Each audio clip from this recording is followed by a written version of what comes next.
যদি নামাজের অবস্থায় মোবাইলে ফোন আসে তাহলে তখন আমরা কি করব?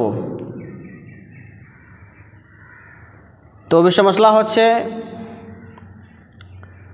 প্রথম কথা হচ্ছে, যখন আমরা নামাজ পড়ার জন্য মসজিদে যাব বা বাড়ির মধ্যে নামাজ পড়ব, তখন আমরা এটা খেয়াল করব, এটা ধ্যান রাখব যে মোবাইল সাইলেন্ট আছে কি না, মোবাইল সুইচ অফ আছে কি না। আর যদি কোনো সময় মোবাইলকে সাইলেন্ট করা বা সুইচ অফ করা ভুলে যাই আর মোবাইলের মধ্যে কল আসে, তাহলে আমরা সে সময় নিজের নামাজকে না ভেঙে আমরা এক হাত দিয়ে সেই মোবাইলকে বন্ধ করব। আর না হলে নিজের নামাজের মধ্যে এবং বাকি সমস্ত নামাজের মধ্যে খলল পয়দা হবে। এজন্য এক হাত দিয়ে সেই মোবাইলকে বন্ধ করব।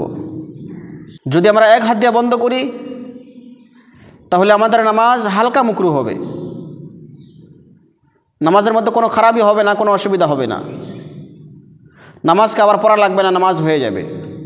কিন্তু যদি সেই মোবাইলকে বন্ধ করার জন্য আমরা দুই হাত দিয়ে সেই মোবাইলকে নিয়েছি বা নিজের হাতকে জেবের মধ্যে ডালিয়া মোবাইলকে বাইর করেছি এবং দেখেছি কে ফোন করেছে, কোথা থেকে ফোন করেছে, আর যদি সেই সময় আপনাকে কোনো মানুষ দেখে আর এটা ভাবে যে আপনি নামাজের মধ্যে নাই, তাহলে আপনার নামাজ ফাসিদ হয়ে যাবে, আপনার নামাজ ভঙ্গ হয়ে যাবে, আপনাকে আবার শুরু থেকে নামাজ পড়তে হবে।